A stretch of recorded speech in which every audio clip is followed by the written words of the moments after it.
여러분, 세상 모든 행복 중이라는 책에서 이렇게 말했어요. 나쁘다의 반대는 나쁘지 않다이지 좋다가 아니다. 아프다의 반대말은 아프지 않다이지 건강하다가 아니다. 여러분, 사도 바울은 건강하지는 않았지만 아프지는 않았습니다. 그는 육체에 가시가 있었어요. 매우 고통스러웠어요. 너무 힘들고, 그래서 우리가 성경의 내용은 눈에 가시였다고 그러는데 어떤 육체적으로는 너무 아픈 거예요. 그래서 하나님 앞에 나의 몸에서 이 가시를 좀 제거해달라고 기도했어요. 3번이나. 그런데 하나님께로부터 온 응답은 내 은혜가 내게 족하다. 이 가시를 뽑아준 게 아니고 육체의 고통을 없애준 게 아니고 지금 너에게 준 그 은혜가 내게 족한 것이다. 이렇게 말씀을 하세요. 대신 그는 육체에 담긴 주님의 뜻을 깨닫습니다. 오히려 그 육체의 가시가 바울로 하여금 겸손하게 했어요. 바울이 얼마나 훌륭한 사람이었습니까? 많은 학문을 가지고 있었어요. 태어날 때부터 로마 시민권을 가지고 있었어요. 그 당시에 로마는 전 세계를 지배하리만큼, 세계는 로마로, 로마는 세계로, 이럴 때였어요. 그때 로마의 시민권을 가지고 있다는 것, 대단한 영광이었습니다. 우리 어릴 때 미국 시민권 가진 사람들 얼마나 대단했는지 몰라요. 시민권은 고사하고 미국도 마음대로 못 다녔어요. 조건이 비자 받아야 되는 비자 받기가 하늘의 별 따기처럼 힘들었었습니다. 그런데 그거보다 더한 권세가 뭐냐? 로마의 시민권이었어요. 그리고 가말리엘의 문화생이었어요. 수제자였습니다. 최고의 학문, 지금으로 말하면 뭐 하버드, 스탠퍼드라고 말할 만큼 그런 아주 우수한, 유수한 대학의 학문을 가졌던 이런 사람이었어요. 또 그는 혈통으로는 아브라함의 후손으로 유대인 중에 유대인이었어요. 누구 안에도 쫄릴 게 없었어요. 그러니 이런 사람이 이렇게 변하는 데는 예수 그리스도를 만나니까 바뀌었어요. 다메섹 동산에서 주님 만나니까 변했어요. 오늘 진정으로 여러분이 예수님을 만나야 변하지, 예수님 만나지 못하면 죽을 때까지 교회 왔다 갔다 해도 그냥 그 턱이에요. 변화가 없어요. 달라지지 않습니다. 그래서 그가 그렇게 고통 중에 내 몸에서 가시를 없애달라고 했지만 하나님의 응답은 그걸 제거해 주는 게 아니라 내 은혜가 내게 족하다 하는 말씀이었는데, 이런 그에게 하나님께서는 누가라고 하는 의사를 동역자로 붙여주세요. 바울은 건강하지는 않았지만 아프지 않은 사람으로서 겸손을 얻었고 함께 사역을 감당할 형제를 얻었습니다. 성도 여러분, 우리는 큰 문제 때문에 기도할 때가 있습니다. 그런데 아무리 기도해도 하나님께서 그 문제를 제거해 주지 않으실 때도 있다는 겁니다. 저는 하나님께 기도하면 3가지로 응답한다고 말을 합니다. 첫째는 즉시 응답을 하시기도 해요. 2번째는 기다려라, 이것도 응답이에요. 3번째는 안 된다, 이것도 응답이에요. 그러니까 하나님이 기도 응답을 해줘서 그것이 그 사람에게 해롭다면 응답해 주지 않는다는 얘기예요. 다시 말하면 사도 바울이 그 육체의 가시를 제거해달라고 기도했을 때 하나님께서 그대로 응답하셨다면 옛 본성이 드러났을 겁니다. 기질이 다시 살아났을 겁니다. 그래서 사도 바울이 보통 교만한 사람이었습니까? 기고만장했던 사람이죠. 그래서 예수 믿는 사람을 잡아 죽이고 가두고 이런 일이 앞잡이였어요. 이 사람이 근본적인 기질이라고 하는 거, 이거 무시할 수가 없어요. 성령 충만하고 예수님 만나고 그러면 이 기질이 그냥 용수철을 밟아서 누른 것처럼 이렇게 길을 못 비다가 성령이 못 주면 옛 근성이 다시 살아나요. 용수철에 탄성이 있어서 올라오려고 하는 것처럼 우리가 하나님의 말씀과 성령으로 이것을 누르지 않으면 언제라도 본성이 드러나요. 더 악마처럼 이렇게 드러난단 말이에요. 그래서 하나님께서는 그가 기도했지만 그 가시를 없애주질 않았어요. 마찬가지로 오늘 여러분이 지금 어떤 형편과 처지에 있습니까? 지금 있는 그 상태에서 하나님 앞에 감사하십시오. 나름대로 하나님의 깊은 뜻이 있다는 걸 믿으시면 감사할 수 있습니다. 시인 미즈노 겐즈라고 하는 분, 초등학교 4학년 때 뇌성 소아마비를 알아서 온몸을 움직일 수 없는 중증 장애인이었어요. 다만 한 가지 있다면 눈만 깜빡깜빡해요. 이 눈에서 눈물이 흘러도 손으로 씻을 수가 없는 사람이에요. 근데 그는 어느 날 미야오 목사님을 만나게 돼요. 그래서 복음을 접하게 됩니다. 복음을 전해 듣고 성경을 매일 읽기 시작해요. 자기 인생을 자포자기하고 끝내고 싶었지만 성경을 보고 말씀을 깨달으면서 자기가 살아야 될 의미를 발견해요. 이렇게 불행한 처지에 있지만 내가 죽어서는 안 된다, 내가 살아야 될 이유가 있다, 이것을 발견합니다. 그래서 겐조를 진찰하던 의사가 그러면 당신이 내 말이 들리거든 눈을 깜빡깜빡해라, 이렇게 말을 합니다. 그래서 그러면서 한국말을 그와 대화하면서 눈을 깜빡깜빡하고 동의하는 대로 해서 결국 기록을 했는데 수백 편의 시를 지어요, 이 사람. 그리고 유명한 사람이에요. 뭐 송명희 시인도 비슷하죠. 겐조는 이렇게 말했습니다. 괴롭지 않았더라면 이라는 시에서 만일 내가 괴롭지 않았더라면 하나님의 사랑을 깨닫지도, 만일 내가 괴롭지 않았다면 하나님을 받아들이지도 않았을 것이다. 그러니까 이 사람에게 중증 장애인이고 인간적인 관점에서 볼 때 참 불행하고 비참했지만 자기가 진리를 터득하고 하나님의 뜻을 깨닫고 나와서 보니까 오히려 이것이 나에게 은혜였다. 내가 하나님의 사랑을 깨닫고 하나님을 받아들일 수 있는 계기가 됐다는 것 때문에 감사했다는 거예요. 많은 사람들이 이처럼 자신의 어려운 처지에 있을 때 하나님을 만나는 경우가 많이 있습니다. 여러분, 우리가 지금까지 살아온 것은 하나님의 은혜인 줄로 믿습니다. 이 시간 하나님의 은혜를 기억하시고 감사하시기를 축원합니다. 없는 것이나 잃어버린 약한 점만 찾지 말고 장점을 헤아리면서 감사해야 됩니다. 바울은 최고의 석학이었어요. 그는 태어날 때부터 그 세상적인 어떤 그 권력과 배경 이런 거 가지고 태어났어요. 그러나 바울은 이 가시로 인해서 평생을 약함을 안고 살 수밖에 없었어요. 육신의 가시를 사탄의 가시라고 표현한 것 보면 얼마나 고통을 주었는지를 우리가 짐작해 볼 수 있어요. 자기 육체의 고통이 사탄의 가시라 이렇게 표현하고 있어요. 바울은 가시를 제거해달라고 기도했지만 하나님의 응답은 내 은혜가 내게 족하도다. 여러분, 기도하다가 기도에 응답이 없다고 실망하지 마십시오. 왜 내가 하나님 앞에 기도하는데 하나님께서 응답하시지 않을까? 깊이 한번 생각해 보십시오. 하나님의 뜻이 있을 겁니다. 여기서 족하다는 말은 어떤 뜻이냐면 충분하다, 넉넉하다는 수동태예요. 바울은 가시 때문에 고통을 겪었지만 그 가운데서 하나님의 음성을 들을 수 있었고 족한 은혜를 입었습니다. 가시의 고통을 통해서 하나님의 음성을 들을 수가 있었습니다. 결국 약함은 바울에게 가시가 아니라 보배처럼 소중한 보배가 되었고 축복의 통로가 되었다라는 겁니다. 바울의 약함은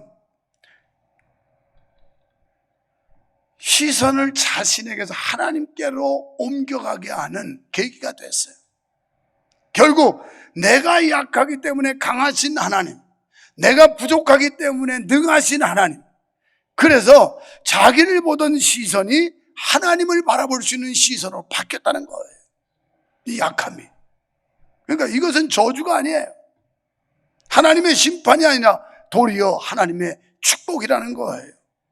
여러분의 삶 속에서 이런 상황들이 많이 생길 겁니다. 그 고통과 시련, 어려움 때문에 오히려 하나님 앞에 나오고, 말 안 듣고 뺀질뺀질하는 사람들은 좀 뜨뜨려 맞았으면 좋겠어요. 말 안 듣고 막 목사, 장로, 권사 뭐 이런 사람들이 말 안 들으면 하나님의 몽둥이 때려서 그냥 뭐 안병 이런 거 해가지고 돼지게 맞으면 좋겠는데, 그러면 다 죽었어. 하나님이 그래도 자비와 긍휼로 참아주시니까 그러지. 요즘 다 죽었다니까. 여기 내가 보니까 여기 살아남은 사람 아무도 없어. 하나님의 은혜예요. 하나님의 은혜. 그럴 때 감사해야 된단 말이에요. 끝까지 교만하고 불순종하면, 그때 한번 하나님이 몽둥이 찜질하면 감당 못해요. 감당 못해. 왜? 하나님은 사랑하시는 자에게 매를 주신다고 그랬어요. 매. 개판 치고 아무렇게나 살아도 괜찮아, 나는 모든 게 안정되고 평안해, 그거 좋은 거 아니에요. 신앙생활 잘못하면 바로 증거가 와야 돼요. 바로. 그래야 정신이 바짝 나가지고 제대로 하나님 앞에 바로 서지. 그 사람은 자기 잘해서 그런지 착각에 빠진다니까요. 자, 여러분, 믿음의 세계는 세상과는 완전히 다릅니다. 이 사실을 사도 바울이 증명하고 있어요. 먼저 사도 바울은 영광을 자랑하지 않았어요. 1절부터 쭉 보면요, 그는 삼층천, 그러니까 그 어떤 그 굉장히 아주 높은 차원의 세계를 보게 됩니다. 그러면서 하늘나라 살아생전에서 천국을 보게 돼요. 그런데 이 사람 표현 보세요. 사도 바울은 내가 말이야 비몽사몽간에 몸에 있는지 밖에 있는지 모를 정도로, 그런데 하늘의 아름다운 영광을 보았습니다, 신령한 세계를 보았습니다, 막 이렇게 떠벌리지 않아요. 우리들 같으면 다른 사람 못 본 세계 보고 다른 사람 못 가진 거 가지면, 또 다른 사람 못하는 거 좀 했으면 내가 말이야, 내가 주어가 내가 되는 거예요. 내가. 하나님이 주어가 돼서 하나님이 하게 하셨다, 하나님이 은혜 주셨다, 하나님이 축복해 주셨다, 이게 아니라 내가 주어가 돼가지고 내가 말이야 내가 말이야. 네가 뭔데? 여기 보면 1인칭을 쓰지 않아요. 3인칭을 쓰고 있습니다. 그가 누군지 이렇게 말해요. 이게 바울의 놀라운 신앙이고 겸손함이에요. 웬만한 인간들 같으면 아주 교만하고 자기가 뭐 다른 사람 보지 못한 세계, 다른 사람이 경험하지 못한 거, 이거 가지고 으쓱대고 기고만장하고 난리를 칠 텐데, 사도 바울은 그러지 않아요. 자기가 봤으면서도 못 본 것처럼 3인칭을 써가면서 그가 누군지, 그가 어떤 사람인지, 이런 일이, 이건 누구냐면 자기 자신이 체험한 걸 말하고 있는 거예요. 그러면서 끝에 가서 뭐라고 그래요? 나는 그걸 자랑하지 않고 나의 부족함과 약함을 자랑하노라. 이래야 교회에서 겸손할 수 있지. 다른 사람보다 좀 뭔가 얻었고 가졌고 누리고 이러면 기고만장해가지고 어깨에 힘주고 목을 뻣뻣하게 하고, 내가 다쳐가지고 워낙 세게 그냥 머리 깨질 정도로 받아서 여기까지 양쪽에 지금 파스를 다 붙였어요. 그래서 수양관에 식사할 땐가 누가 뭐라고 그래서 내가 그랬어요. 그거 그래. 그랬더니 우리 목사님 지금 목에 힘 들어가서 그런다고 한규재 집사님이 쪼크를 하더라고요. 그래서 내가 지금 저 목에 힘 좀 주고 있거든. 그렇게 하라고.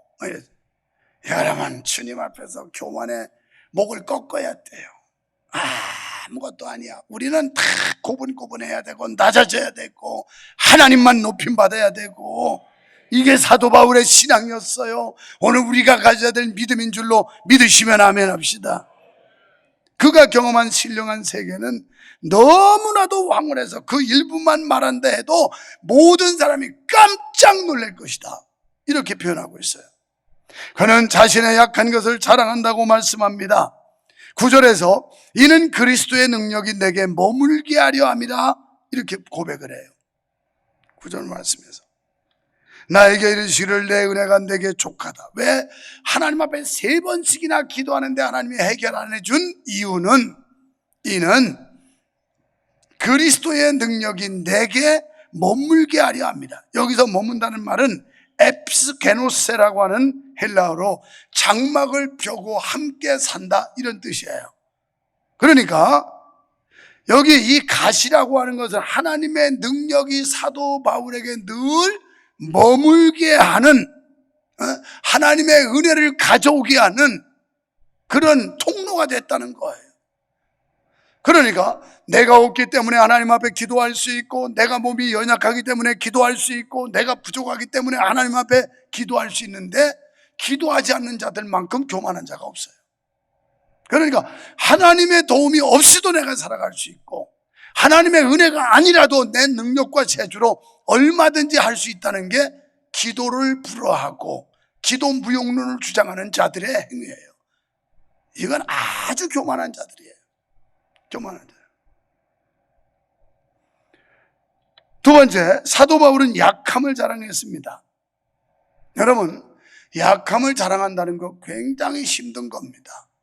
왜? 약함 자랑하다가 잘못하면 불이익을 당할 수도 있고 손해볼 수도 있어요. 그러나 우리의 약함을 아시는 하나님 앞에서 우리가 약함은 숨길 것이 아니라 드러내야 할 요소라는 사실이에요. 여러분, 하나님은 우리의 있는 그대로를 사랑하시는 줄 믿습니다. 결코 약함을 부끄러워하지 마세요. 오히려 약함 때문에 우리는 하나님을 더욱 가까이, 더 적극적으로 의지하게 되는 거예요. 내가 부족하고 연약하다고 생각할 때 하나님 앞에 기대는 겁니다. 도와달라고 요청하고. 그리할 때 자랑거리가 되도록 역사해 주실 줄 믿습니다. 하나님이 우리를 높여서 자랑거리가 되게 한다는 거예요. 그러니까 내가 자랑해서 되는 게 아니고 하나님이 자랑해 줘야 된다는 거예요. 내가 나를 드러내는 게 아니라 하나님이 높여주고 하나님이 드러내 줘야 된다는 거예요. 하나님은 우리가 탄 배가 암초에 가로막혀 앞으로 나아갈 수 없을 때 암초를 치우는 것이 아니라 강물이 막 불어나게 하셔서 넘어가도록 역사하시는 하나님인 줄 믿으시기 바랍니다. 그러니까 이 사도 바울이 가시가 있었는데 이 가시 빼달라고 그랬지만 하나님 빼주질 않아요. 그러면서 은혜의 강물이 철렁철렁 넘치게 해서 이 가시를, 암초를 넘어가게 하셨다는 거예요.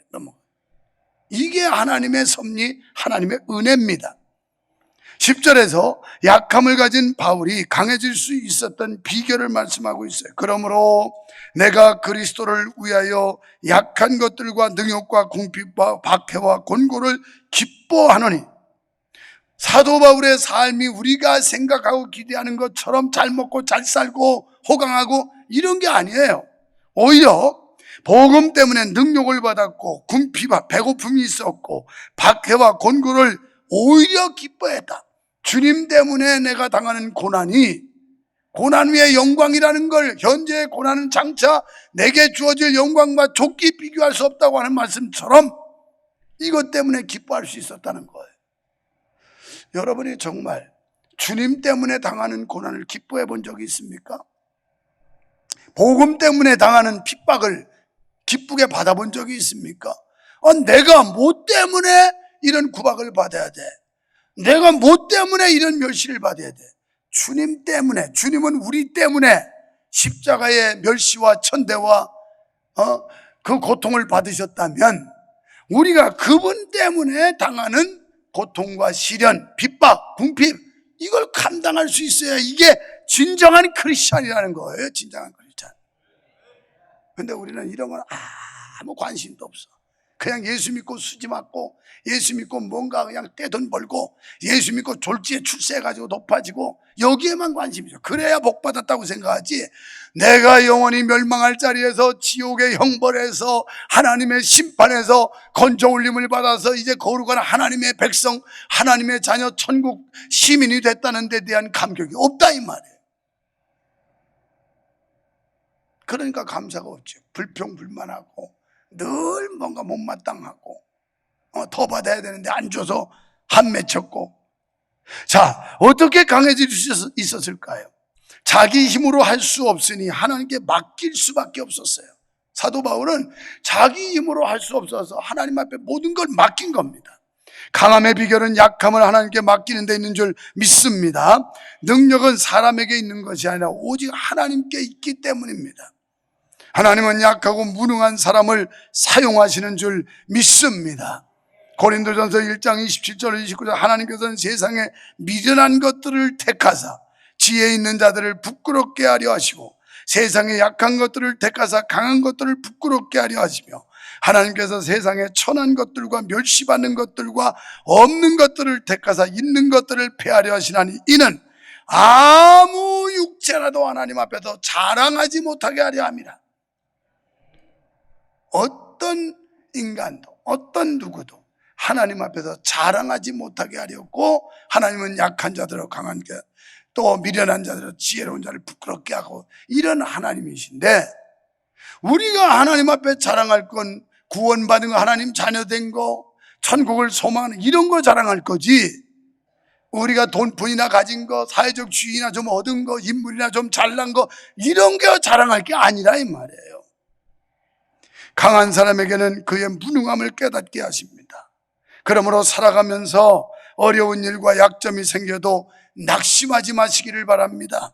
하나님께서 약함을 강함으로 바꾸어 주실 줄 믿습니다. 도리어 약함을 하나님께 맡기세요. 하나님, 제가 이런 면에 부족하고요, 이런 면이 약하고요, 이걸 하나님 앞에 맡겨보세요. 그러면 하나님이 책임져 주세요. 여러분, 약함이 있으십니까? 어려움이 있으십니까? 육체 건강이 필요합니까? 경제적인 약함이 있나요? 환경적인 어려움이 있나요? 또는 인간관계에 약함이 있습니까? 약함 때문에 두려워하거나 절망하지 마십시오. 도리어 하나님께 고백하십시오. 약함으로 인해 하나님을 더 적극적으로 의지하십시오. 약할 때가 바로 하나님께 맡길 기회인 줄 믿으시기를 축원합니다. 지금 여러분 삶 속에 고달프고 힘들고 고통스럽고 어렵고 이런 상황에서 원망 불평이 아니라 오히려 감사로 전환하십시오. 그러면 이것을 뛰어넘을 수가 있어요. 하나님께서 환경을 바꿔주세요. 그래서 왜 다른 사람과 비교하면서 나만 겪는 고난이라고 원망하지 마세요. 오히려 나의 약함이 하나님께 가까이 나가는 계기가 되고 나의 부족함이 하나님의 은혜를 받는 통로가 됐다면 오히려 감사로 전환해 보세요. 하나님께서 우리 인생 책임져 주시고 우리가 알지 못하는 사이에 하나님은 지금도 일하고 계신 줄 믿으시면 아멘 합시다.